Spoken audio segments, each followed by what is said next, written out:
अस्सलाम वालेकुम मुअज़्ज़ज़ सामईन, आपकी खिदमत में हाज़िर है अबू सुलेमान।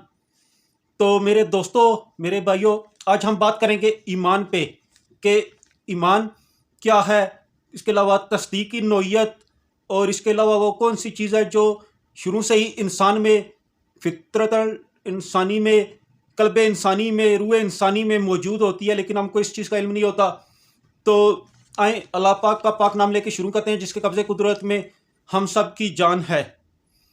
तो मोहतरम सामाईन, कुरान मजीद की आपके सामने एक आयत का तर्जुमा पेश करूंगा कि तस्दीक की रसूल ने उस चीज़ की जो उन पर नाजल की गई उनके रब की जानब से, और तस्दीकी अहले ईमान ने। तो यूं इस आयत के हवाले से इस तस्दीक की नौइयत क्या है? ज़ाहिर सी बात है दोस्तों, तस्दीक की जाती है किसी शख्स की तरफ से, किसी की जो उसे पहले से मालूम हो। मैं आपको जानता हूं या आप मुझे जानते हो, तो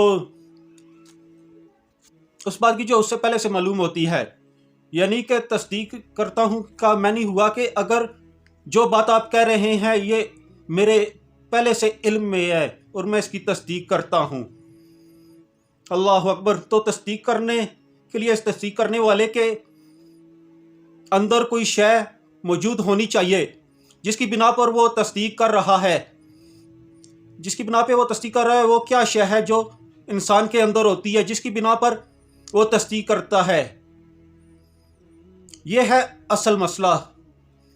दर हकीकत दोस्तों, ईमान जो है वो कल्ब इंसानी में, रूह इंसानी में मौजूद है, सिर्फ गफलत के पर्दे पड़े हुए हैं, अपनी दुनियावी जिंदगी में मुतवज्जो हैं, दिल की तरफ और रूह की तरफ किसी का रुझान ही नहीं जाता। इसी वजह से बातें ज़हनों से निकली हुई हैं, तवज्जो ही नहीं इस तरफ। लेकिन इस रूह इंसानी के अंदर दो चीज़ें मौजूद हैं, इनको समझ लीजिए ज़रा। इस रूह इंसानी में मार्फत रब्बानी और मोहब्बत रब भी मौजूद है। दो चीज़ें, मार्फत की रोशनी और मोहब्बत की हरारत। अल्लाह अकबर। ये दोनों इंसान की रूह में मौजूद हैं, लेकिन गफलत के पर्दे पड़े हुए हैं, ख्वाहिशात के पर्दे, नफसानियत के पर्दे, तदब्बर के पर्दे।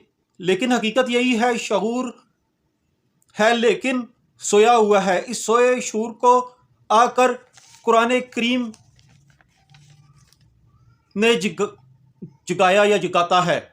इसलिए इसको कहा सूरे नूर में के नूरुल अला नूर। एक नूर वो है जो फितरतन इंसानी में, कल्बे इंसानी में, रूह इंसानी में पहले से मौजूद था, लेकिन वो दूसरा नूर, नूरे कुरान आया। इस नूर ने आकर पहले नूर को जगा दिया। चुनाचा यही बात हजूर के बारे में फरमाई गई, नूरुल अला नूर।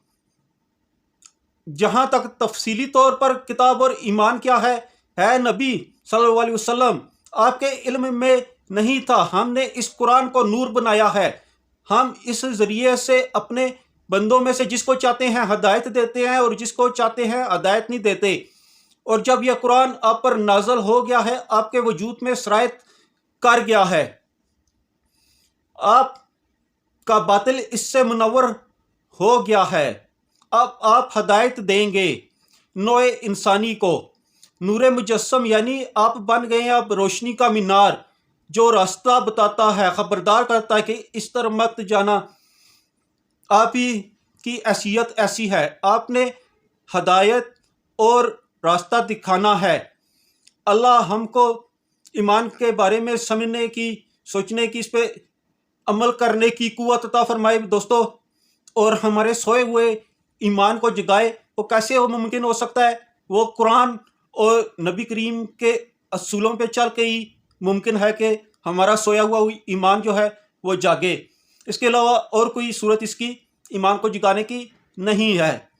तो मेरे प्यारे भाइयों, मेरे दोस्तों, हमें अपना तल्लुक़ कुरान पाक से और नबी करीम से जोड़ना होगा, सिर्फ बातों के लिहाज से नहीं बल्कि अमली तौर पर भी।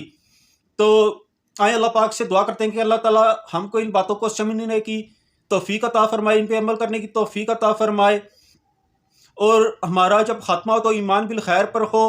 امت کے لیے دعا کرتے ہیں جہاں جہاں مسلمان مظلوم ہے اللہ ان کی حفاظت فرمائے، کفار کو نصب و نبود کرے جو مظالم کر رہے ہیں بے گناہ مسلمانوں پہ.